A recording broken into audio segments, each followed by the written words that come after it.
Bagarreuse, bagarreur, bienvenue à la bagarre. Aujourd'hui, on reçoit un champion des poids lourds même d'Hexagone MMA, Prince Wanala. Merci d'être venu à la bagarre. Merci à toi pour l'invitation.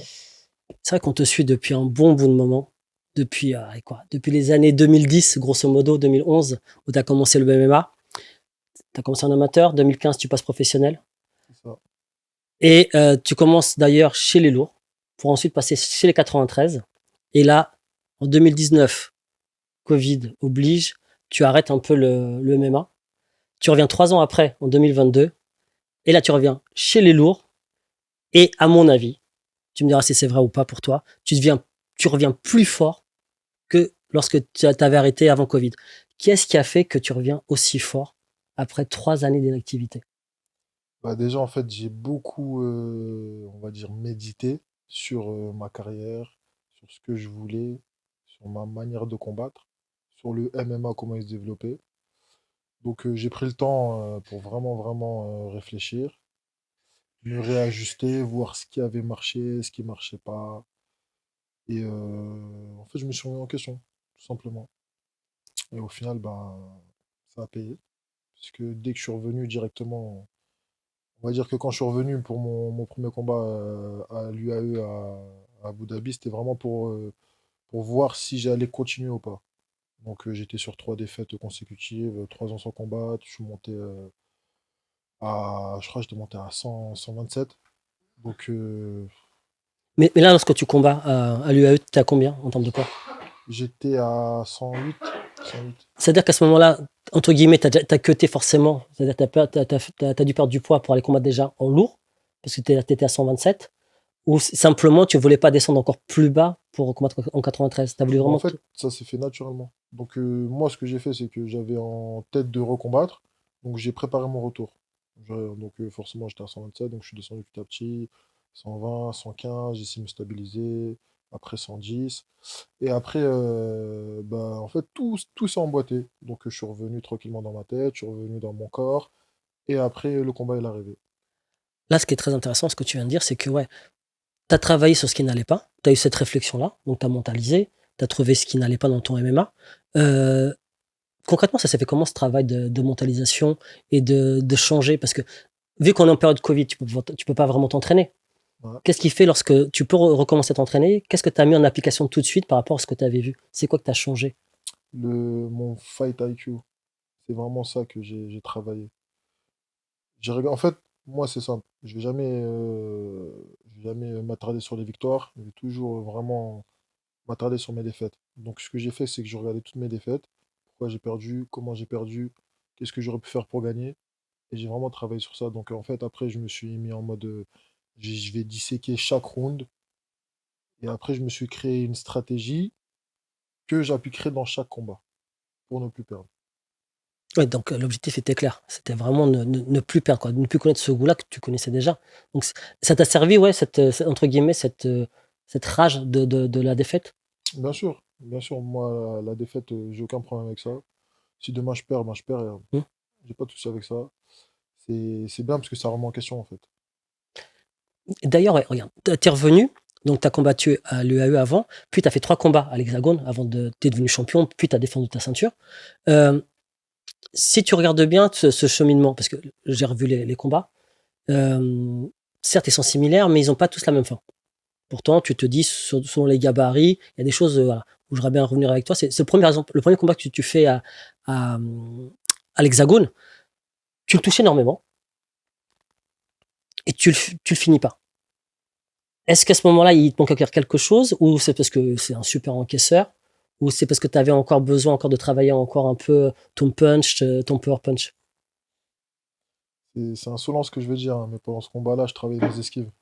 D'accord, ok. Donc non, mais c'est pas insolent, c'est au contraire. En même temps, on commence à comprendre des choses Mais aussi. c'est insolent dans le sens Hmm. où je m'entraîne pendant que je Hmm. combats en fait. D'accord, ok.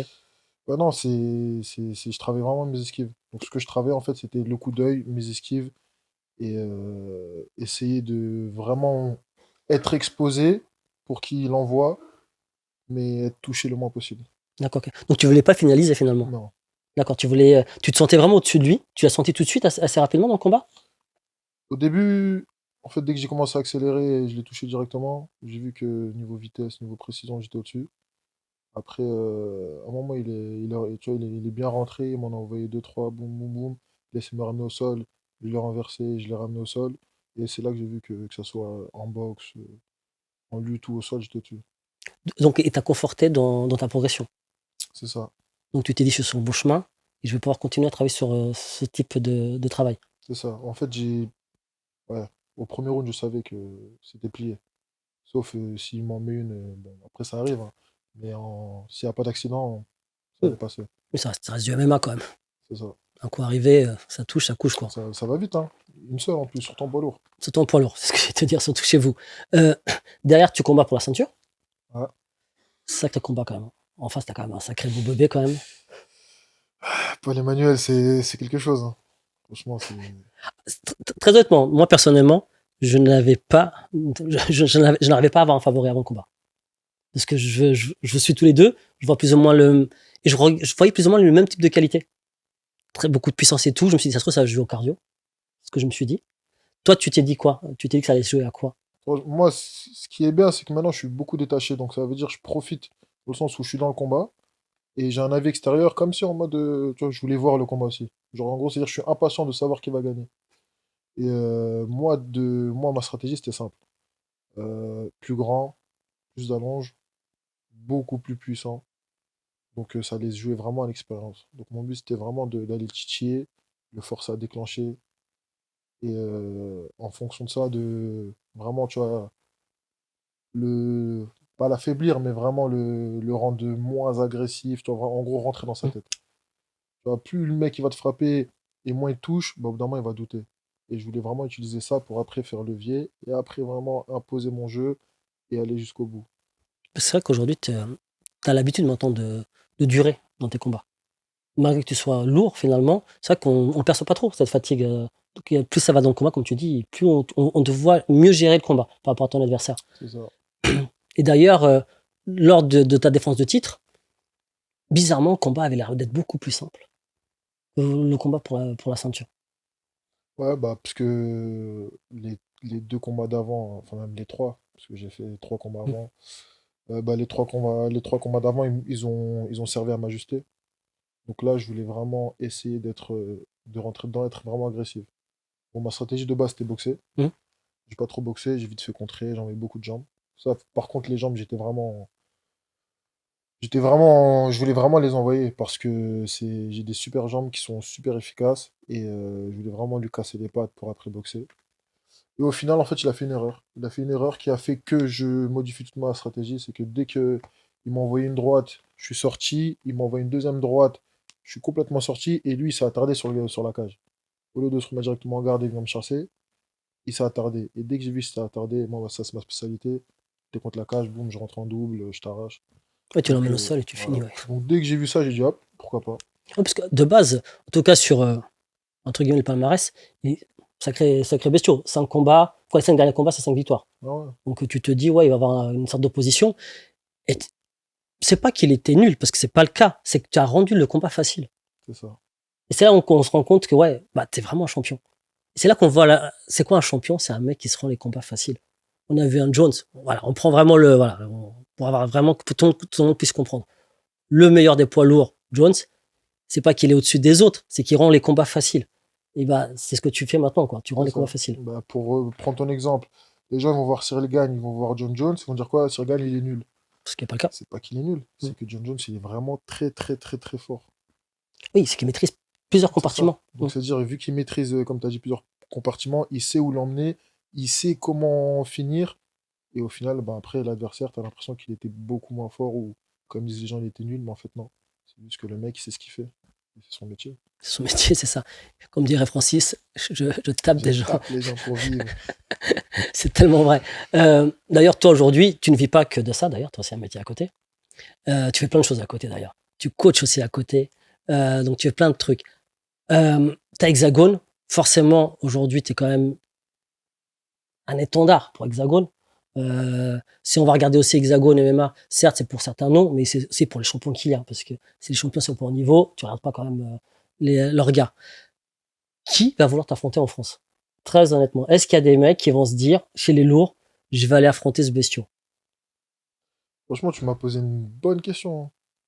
J'ai Parce que t'en je connais vois pas. beaucoup en plus Ouais, ouais, j'en connais personnellement. beaucoup. Ouais, Et c'est des potes. c'est ça. C'est ça le problème aussi. C'est que en France, j'ai un bon réseau de sparring partners et au final. Mais sinon, à part ça, je vois pas. Moi, j'ai l'habitude d'être le chasseur. Hmm. Tu vois, donc, j'ai l'habitude de, en gros, chercher les mecs qui ont la ceinture, chercher les mecs qui sont numéro un. Mais là, vu que dans ma KT, je suis numéro un, Bah, c'est ça. ça fait bizarre un peu. C'est ça. Non, c'est bien. Ouais. Mais en effet, Mais de devenir une cible. mais t'as dit quelque chose récemment de très, très, très intéressant. D'ailleurs, tu dis beaucoup de choses intéressantes, mais celle-là, ça m'a marqué. C'est que tu as dit, c'est plus simple de défendre sa ceinture que d'aller la chercher. Pourtant, pourtant aujourd'hui, tu es venu la proie. Ouais. Mais je suis une proie qui reste un chasseur. Une proie avec un fusil. Là, parce que, en fait, quand t'as un objectif, par exemple, je sais pas, tu cherches un mec qui a la ceinture, tu Mm. veux l'affronter. Bah, dans ta tête, t'es focalisé, il faut que je le batte, c'est le champion, il faut que je batte le champion pour devenir champion. Mais maintenant, quand toi, t'es le champion, en fait, tu vas juste te dire quoi? Il y a un mec qui veut prendre ma ceinture, il faut que je défende ma ceinture. Tu vois, c'est comme si tu étais dans une position de défense. Et moi, c'est ça que j'aime pas. Moi, j'aime bien dans la position d'attaque. En gros, je vais t'attaquer. Pas plutôt on m'attaque et je dois défendre. Parce que, par exemple, aujourd'hui, on va te proposer des noms. Parce que là, contre qui tu pourrais combattre. Euh, tu as le droit de, entre guillemets, de refuser, de dire non. Si on te dit, ouais, écoute, demain, tu combats contre un tel. Et un tel, c'est un de tes potes. Bah, pour Paul et Emmanuel, c'est arrivé. Hmm. On m'a proposé Paul Emmanuel. Et c'était pas mon gars de fou, mais Hmm. à Abu Dhabi, on était partis ensemble. Donc, tu vois, moi, je suis quelqu'un, en gros, j'ai un bon relationnel. Ça veut dire que t'es dans le même délire que moi, bon délire, on va tout de suite s'entendre. Et lui, à Abu Dhabi, il avait perdu, tu vois. Et en gros, bah, moi, j'étais dégoûté pour lui, tu Hmm. vois. C'est-à-dire que j'étais dégoûté pour lui. Donc, après, on a fait un peu le séjour ensemble. Ouais, ça, Voilà. ouais. Donc, ça crée des Hmm. liens. Et c'est déjà après le mec, tu le connais, tu vois. Et après, du jour au lendemain, tu vois, bah, en fait, lui, tu vas l'affronter. Moi, quand on m'a dit, en gros, t'affrontes Paul Emmanuel, au début, tu vois, j'ai dit non. Hmm. C'est un mec que je connais, c'est un bon gars, j'ai pas Hmm. envie, ça m'intéresse pas. Tu vois, moi, j'aime bien. Le mec, je le connais pas, y a pas de souci. Mais après, le mec, des affinités avec lui, Ouais, tu tabasses plus avec plus de, c'est ça. difficultés, ouais. Donc, au final, on m'a dit Paul Emmanuel, j'ai dit non. On m'a dit, ouais, mais lui, il a déjà accepté le combat. J'ai dit, ah bon? Ok, Ils ont ensuite saucé. c'est ça. Mais après, ouais, j'aimerais bien affronter un mec que je connais pas. Et je pense qu'il y en a pas mal. C'est des étrangers, forcément. Bah, des étrangers ou même en France, tu vois, je connais pas toute la France. C'est-à-dire que. Mais est-ce que tu aurais le classement, par exemple? Parce qu'aujourd'hui, tu sais comment t'es classé chez les lourds en France? C'est variable selon Ouais, je crois que j'avais regardé sur Tapologie, je crois que j'étais quatrième, un truc Ouais, comme c'était ça. ça, ouais. C'est ce qu'on a vu aussi. Mais les garçons qui sont devant toi, il y en a qui sont pas accessibles, entre guillemets, parce que ils sont dans d'autres orgas et ça ne serait pas possible. S'il y a un garçon qui est moins bien classé que toi, tu t'accepterais? Ouais, moi je regarde pas ça, Tu hein. regardes pas ça? Peu t'importe? Non. De tous mes combats, franchement, il y a aucun mec que j'ai regardé, classement et tout. Tu vois, je calcule pas comme ça, moi. Hmm. Bon, C'est- tu y vas. Il, Ouais, en fait, je vais juste regarder si sur le papier ça match. hmm. Tu vois, si le mec, en gros, je prends un mec, je sais pas, il a 5 victoires, 7 défaites, Ouais, non, ça matche pas. non, ça matche pas. Parce on va le rappeler rapidement, comme ça, pour ceux qui ne connaissent pas le palmarès. C'est 18-11. C'est la moitié des victoires, c'est par des KO ou des TKO. Quelques soumissions aussi, De temps donc en temps, de temps en temps. Donc non, mais voilà, t'es un garçon ultra complet. Et ça, c'est avant son retour. C'est-à-dire que depuis son retour, c'est que des victoires. c'est Donc ça. non, mais c'est important de comprendre, c'est que c'est plus le Ouais. même Emmanuel, pardon, j'allais dire Emmanuel, excuse-moi. C'est plus le même prince qu'on a. Tu vois, c'est plus du tout la même chose. Donc ça, les gars, pour y aller, moi, j'irai pas personnellement. Ah, faut faire attention, hein. Et tu te dis, vas-y, vu que je suis arrivé à ce niveau-là, je me sens tellement bien aujourd'hui, ah, les gars, il me manque une ceinture. Il me manque celle d'où je viens, celle des 93. Donc double champ, c'est ça l'objectif maintenant. C'est ça l'objectif. Mais après, ça va être compliqué parce qu'à Hexagone, il n'y a pas énormément de 93. Il y en a surtout un qui a signé là, qui est médiatique. C'est ça. C'est pas Greg qui a signé récemment? Ah, Greg. Parce que moi, je dis ça, je dis rien.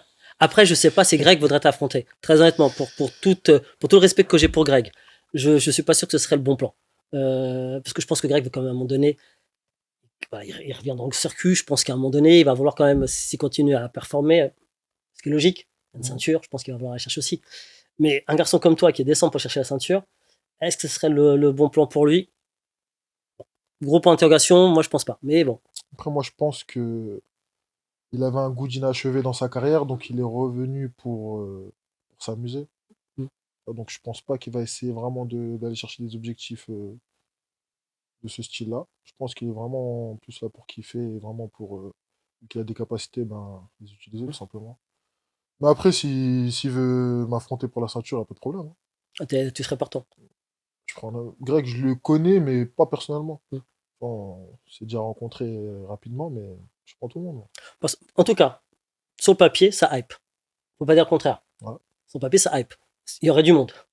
c'est sûr. Et ça remplirait, hein. En plus, c'est à Paris. Ça à Paris, ah, ça remplit. À Paris, il faut viser les grosses salles, hein. Ah, Parce que non, franchement, obligé. obligé. Là, Obligé. là, c'est même pas un zénith, hein. On passe au-dessus, hein. Ah, Ça remplirait facilement un petit accord, hein. Mais je facile. pense. Facile, hein. Je Facile, pense. c'est facile. C'est juste avant, en plus, tu mets un petit émargui, tu vois, pour notre petite ceinture. Moi, je dirais pas non non plus. Donc, non, il y a de quoi faire. Ah. Il y a de quoi faire. En franco-français, ah non, il y a de quoi faire de dingue. Ouais, franchement, c'est ça qui est bien. C'est que maintenant, avec la légalisation, on a vraiment vu qu'en France, il y a du talent. Il y a du talent, il y a des gros noms, il y a des... et on peut vraiment faire des bons combats franco-français. À l'image de Doumbé Jordan.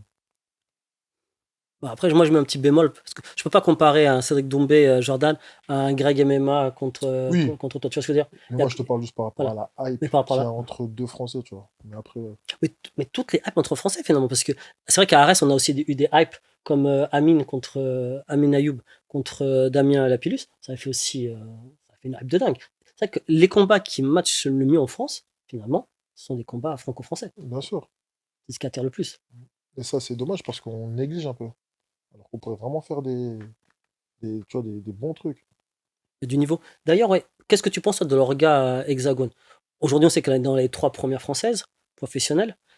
Ils ambitionnent de devenir l'une des tops européennes.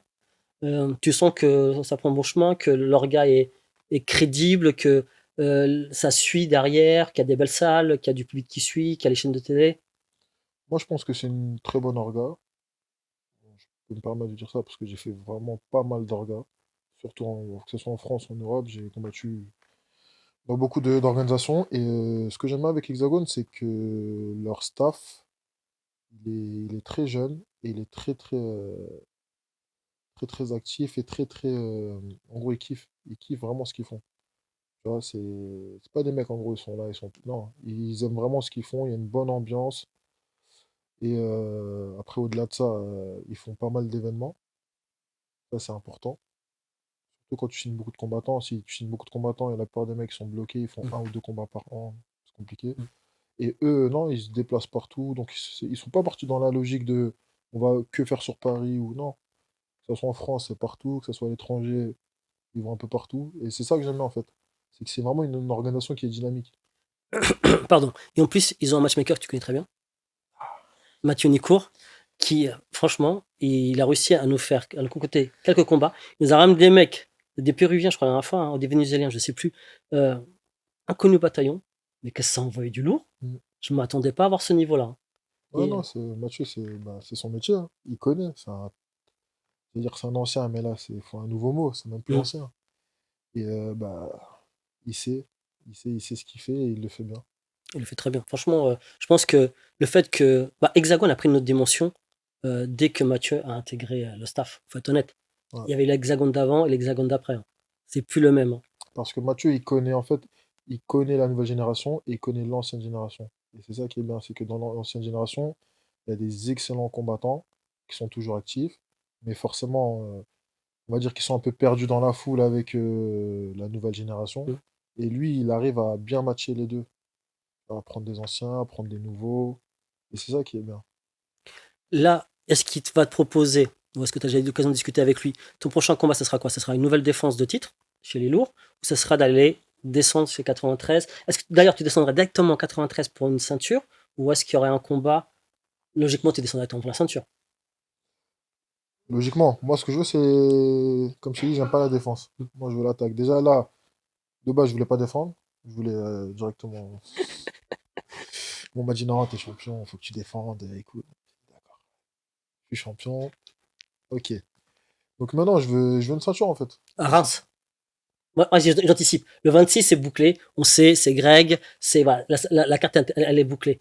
La date d'après, si je me trompe pas, je crois que c'est Reims. Ouais, je crois que c'est Reims ou... Il y a Poitiers aussi qui Il y a arrive. Poitiers, ouais. Mais Je sais je crois plus. que c'est Ouais. Reims-Poitiers.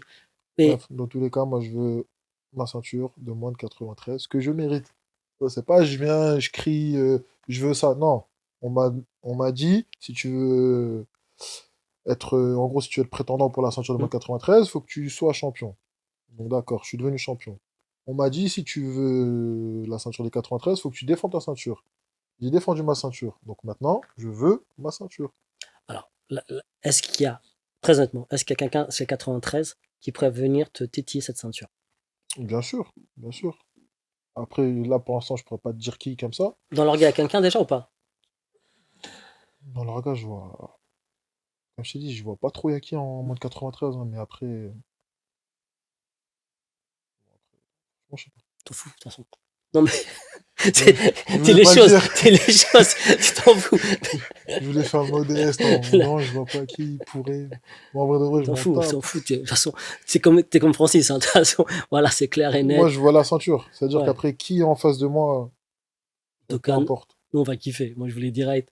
Moi, je serais à Reims, possiblement, ou je serais devant mon écran si j'ai pas pu me déplacer. Mais en tout cas, ouais, je vais kiffer le moment, ça c'est sûr. Ce sera Ah, forcément, moi aussi, hein. Moi, je suis pressé. cette fois-ci, tu mets sur la ceinture. Bon, on va excuser, parce qu'elle est lourde.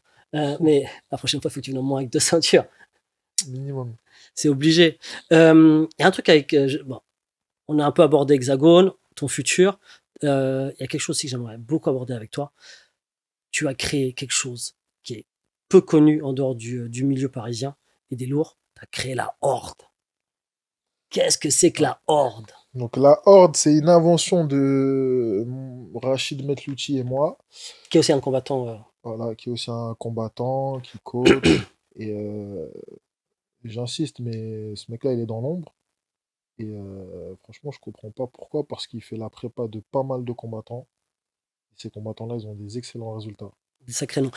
Alors, on va vite fait expliquer un peu la genèse de la Horde. Vous le créez ensemble. Juste un peu avant Covid. C'est ça. Dis-nous les noms qu'il y a dedans et dis-nous ce que ces garçons sont devenus maintenant. Et ça, c'est incroyable. Et tu vas expliquer comment ça se passe à l'intérieur. Dis-nous tout. Donc, il y avait. Parce qu'en fait, il y a eu l'avant Covid et après Covid. Et c'était pas les mêmes noms, mais bon. Donc, il y a Oumar Sy, il y a Alexis Mayol, il y a Kevin Oumar, Rachid, il y avait Zoumana Cissé, il y avait même Ibra TV qui venait. J'ai dit Alexis Mayol? Ouais. Il y a Ronnie, Ronnie Bouzy, il y a Fabrice Niedre, parce que aussi des mecs du Pépin. Bon, il faut expliquer là, grosso modo, vite, parce que là, les gens sont en train d'halluciner. Là, c'est que des lourds, les gars. Ouais, C'est que du 100 kills minimum, hein. après, il y a James Condé aussi, là, qui a combattu au Glory, là, il y a pas longtemps. Franchement, c'était... En fait, le principe, c'est simple, c'est que tous les poids lourds, ou même moins de 93, on rencontre le même problème. C'est que quand on est dans un club ou quoi, il n'y a pas assez de poids lourds. C'est toujours pareil. Il va y en avoir deux, trois, ou des fois, il y en a même un. Il suffit que le mec, il vienne pas, tu te retrouves Mm. à tourner avec des 84. C'est relou. C'est vraiment relou parce que tu es là, tu vois, même tu retiens tes coups, même le mec en face de toi, bref, c'est pas qualitatif. Et nous, on s'est dit quoi? On s'est dit, ben voilà, tu connais du monde, je connais du monde, on bosse ensemble, donc pourquoi ne pas créer une section qu'avec des poids lourds? Comme ça, déjà, on va pallier au manque de lourds, et surtout, on pourra tourner enfin en mode, tu vois, en mode libre. Tu vois, dès qu'il y a un mec qui fait le même poids que toi, t'es pas obligé de retenir tes coups, donc tu vas vraiment aller jusqu'au bout. Et de base, c'était une idée comme ça, hein. Après, on a dit, ok, bah vas-y, ce samedi-là, à 14h, t'appelles tes gars, j'appelle mes gars, et tu vois, on fait ça. Et au final, on l'a fait tous les samedis, tous les samedis. Et plus le temps est passé, plus.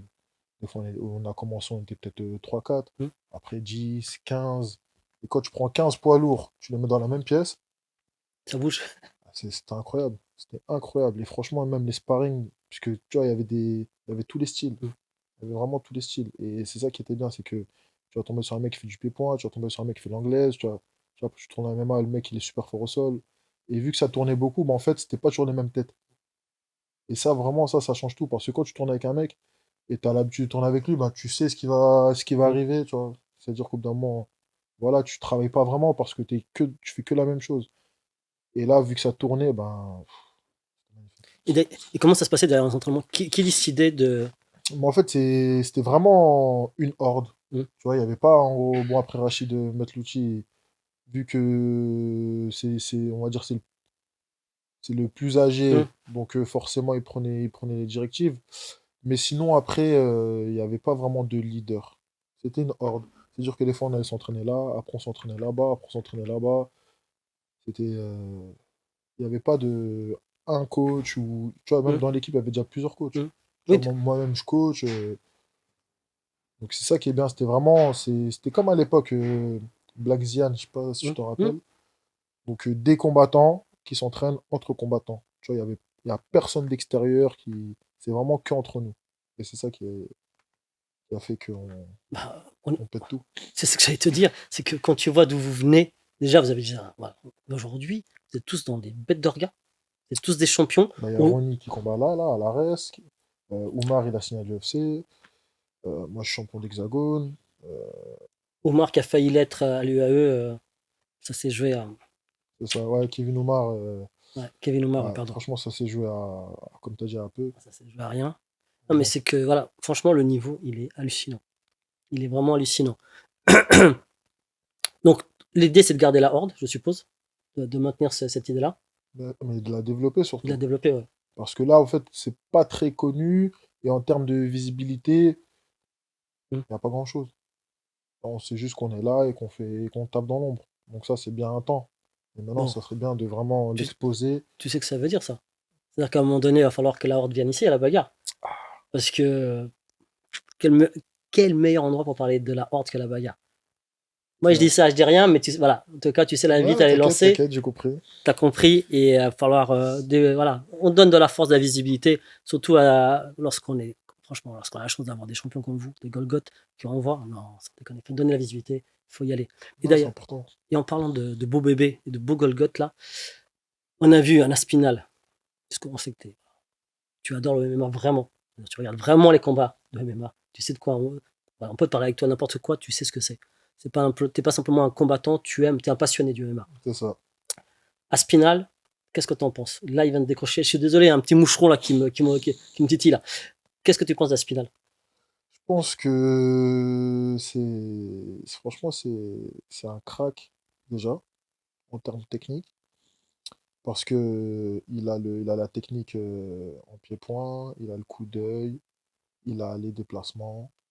Après, de ce que j'ai entendu, il a un sacré sol. Mais bon, ça, on ne le voit pas trop encore.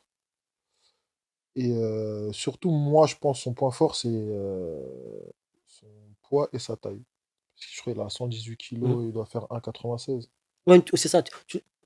Entre guillemets, tu le ressens pas dans son corps. Voilà. Ouais. C'est-à-dire qu'en fait, si tu allies les qualités qu'il a plus ben, ses qualités naturelles, ça fait un Spinal. Il est jeune. Et il est jeune. C'est-à-dire que quand un mec comme ça, il rentre, il te fait un gauche-droite, un mec de 118 kilos, il te fait un gauche-droite à cette vitesse-là, bon, on a vu ce que ça faisait. Il te sonne direct. C'est ça. Parce que là, on l'a vu contre un garçon qui était invaincu, qu'on pensait plus puissant que lui. Finalement. Bah, je pense qu'il est plus puissant, mais Aspinal, il est beaucoup plus explosif. Mhm. Donc au final, Là, tout le monde parle de ça maintenant, forcément. Cyril Gann, Aspinal, Aspinal, Cyril Gann. Toi, est-ce que ce serait un combat qui te hyperait? Ce sont des garçons entre guillemets de base qui ont une technique plus ou moins similaire en pied-point, mais en effet, il me semble, comme toi, que Aspinal est beaucoup plus fort que Cyril, même si on n'a pas encore vu vraiment le Cyril au sol. Voilà, pour l'instant, on n'a jamais l'occasion de le voir vraiment.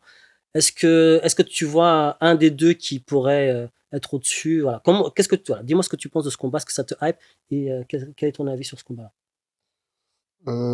franchement, déjà, c'est un combat que ouais, j'aimerais bien voir. Parce qu'on sait que ça va envoyer, ça va être technique, ça va être propre, ça va être fluide, il y aura des beaux échanges. Après, pour ma part, je donnerais Aspinal favori. Parce que Cyril Gane, c'est quelqu'un qui est très très technique, très très propre. Mais c'est quelqu'un en gros qui il va t'user. Hmm. Tu vois, il va faire un travail de sape. Tu vois, c'est propre. Et Aspinal, il peut faire la même chose, mais sauf que lui, quand il touche, c'est pas les mêmes frappes. Donc je pense à ce niveau-là, il va être favori parce qu'il y aura beaucoup plus d'impact. Et après, je pense qu'il a une meilleure lutte et il a un meilleur sol. Donc voilà pourquoi je le mettrai favori. On signerait pour le voir en France ou en Angleterre ce combat-là? Après, France, hein, En France, ouais. France. D'ailleurs, on parlera bientôt du prochain UFC qui arrive peut-être plus tôt que prévu en France. Mais bon, si vous avez vu l'autre vidéo sur l'actualité, normalement, on en a déjà parlé dessus. D'ailleurs, par rapport à ça, je pense que c'est à cause du PFL, hein. Je pense qu'ils ont mal digéré. Ils ont mal digéré que le PFL il fasse autant de hype et ils veulent faire mieux. Avant que tu partes, j'ai une dernière question pour toi. Parce que j'allais l'oublier, celle-là. Tu m'as fait penser.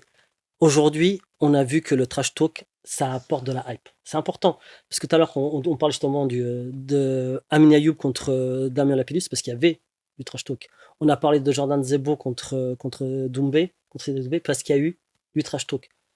On a parlé d'autres combats entre des mecs, parce qu'il y avait du trash talk. Est-ce que pour toi, aujourd'hui, pour qu'un combat, ça hype en France, entre franco-français, il faut qu'il y ait forcément ce trash talk? Euh, oui et non. Oui, parce que ça apporte beaucoup d'engouement, forcément. Parce que moi, un mec qui parle, il dit je vais lui faire ça, je vais lui faire ça, je vais lui faire ça. Bah, les gens ils veulent savoir s'il va vraiment le faire ou si c'est un beau parleur. Et non, parce que je trouve que le trash talk, faut savoir le faire en fait. Tu vois, il y en a, ils vont le faire parce qu'ils se disent que ça paye, mais c'est pas en eux. Tu sens que c'est pas en eux. Hmm. Et il y en a, ils vont le faire, tu vois, vraiment, c'est bien fait, c'est propre. Tu vois, tu rigoles, T'as une bonne com aussi derrière. c'est ça. Faut être aussi bien encadré parfois. C'est ça. Donc oui, parce qu'en gros, ça crée un engouement et le combat après, forcément, tout le monde veut le voir. Et non, parce que ça devient une mode. Hmm. Et comme pour toutes les modes, ben, il y a des excès. Tu vois, des fois, c'est... Voilà, quoi. Donc, grosso modo, c'est pas trop ton délire, si je comprends bien le trash talk. Après, Sauf si tu cherches. moi, je suis là pour me battre, moi. Ça veut dire que je vais te faire ça. Non. Viens, on va dans Désolé, la... ça m'a fait rire. Moi, c'est Hmm. viens, on va dans la cage et après, t'inquiète. Mais après, non. J'aime bien, tu vois, j'aime bien vanner, j'aime bien parler, tout ça, mais parler avant de me battre, non. Non, Après, ouais, tu laisses parler les points. c'est ça. En tout C'est cas, mieux. merci d'être venu. Merci pour l'invitation. On se dira rendez-vous à Hexagone, à Reims, j'espère, pour te voir pour la ceinture des 93. Contre qui? On s'en fout. Peu importe. L'important, c'est de te voir combattre. Euh, Sinon, vous pouvez suivre Prince Awanal sur Insta, TikTok, Bientôt. X, toujours pas. Toujours pas. On s'en fout, X. De toute façon, il est déjà mort dans le game, le C'est truc. ça. Donc moi, c'est Snap et Insta. Donc voilà, Classique. classique. Non, mais sans déconner, si vous ne connaissez pas, allez regarder parce que franchement, les combats, ils déchirent. Regardez, faites une petite rétrospective là, des derniers combats. Franchement, ça envoie du lourd. Et tes meilleures années sont devant toi. Clairement, clairement, elles sont devant toi. Ce garçon-là est très jeune, il a que 32 ans. Donc imaginez, chez les lourds, dans 4 ans, on est encore ici en train de parler de ceinture. En tout cas, merci beaucoup. Merci à toi. On se dit à très vite en tout cas. Ça marche. Chose les gars.